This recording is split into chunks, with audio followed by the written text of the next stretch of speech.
Promises చేశారు. ఆ ప్రామిసెస్లో అన్నీ కూడా ఫుల్ఫిల్ చేసేవి చాలా తక్కువ ఉన్నాయి. పూర్తి స్థాయిలో ఫుల్ఫిల్ కూడా చేయలేదు.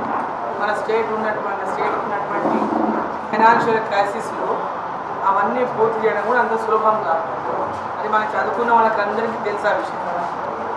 కాబట్టి ఈరోజు ఒక ఫైనాన్షియల్ స్టేటస్ ఏంటి తెలంగాణది, లేదా ప్రామిసెస్ అన్ని ఫుల్ఫిల్ చేయాలంటే ఎన్ని లక్షల కోట్లు కావాలి ఇయర్లీ, అది పాసిబుల్ అవుతుందా కాదా, ఇప్పటికే చేసిన అప్పులకు సంవత్సరానికి ఎంత రిటర్న్స్ కట్టాలి, ఇవన్నీ కనుక ఆలోచన చేస్తే మరి ఇప్పటికే సగం ఆస్తి అమ్మేషన్ తెలంగాణ ఏమి మిగలేదు. ఇష్టం ఉన్నట్లు అమ్మేషన్ గతంలో ఉన్నాయని.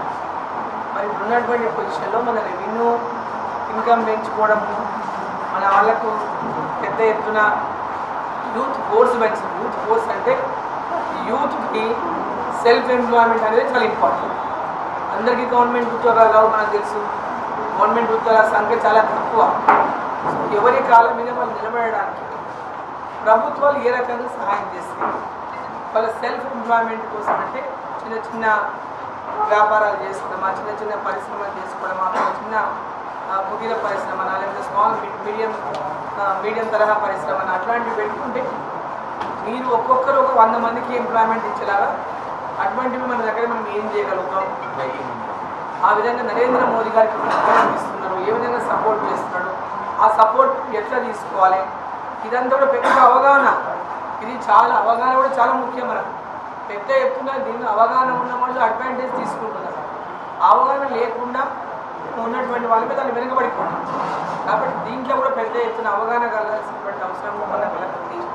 సో ఈ ఎంప్లాయ్మెంట్ గురించి మన స్టేట్ గవర్నమెంట్ ఉన్న వాళ్ళు ఎలక్షన్ల ముందు జాబ్ క్యాలెండర్ అన్నారు.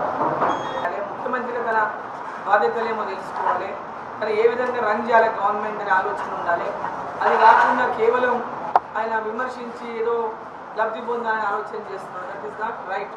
కానీ ఏం చేస్తాడు, కానీ ఏ విధంగా గవర్నమెంట్ని, ప్రభుత్వాన్ని, ఈ రాష్ట్రాన్ని ముందు తీసుకెళ్తాడు, తన దగ్గర ఉన్నటువంటి సోర్సెస్ ఏంటి, రీసోర్సెస్ ఏంటి, ఎట్లా చేస్తాడు, ఇక్కడ లేని కేంద్రం నుంచి ఎట్లా చేస్తాడు, అవి చెప్పాలి. అవి కాకుండా ఏదో ఇష్టం వచ్చినట్లు మాట్లాడేసి ఎలక్షన్ మొన్న వాళ్ళకి వేసినటువంటి ఓట్లు ప్రజలు వేసిన విశ్వాసంతోనే వాళ్ళు వేసి గెలిపించారు. వాళ్ళ రెస్పాన్సిబిలిటీ ఏంటి, ఇప్పుడు వాళ్ళు చెప్పినటువంటి అన్నీ కూడా హామీలన్నీ నెరవేర్చడమే వాళ్ళ రెస్పాన్సిబిలిటీ.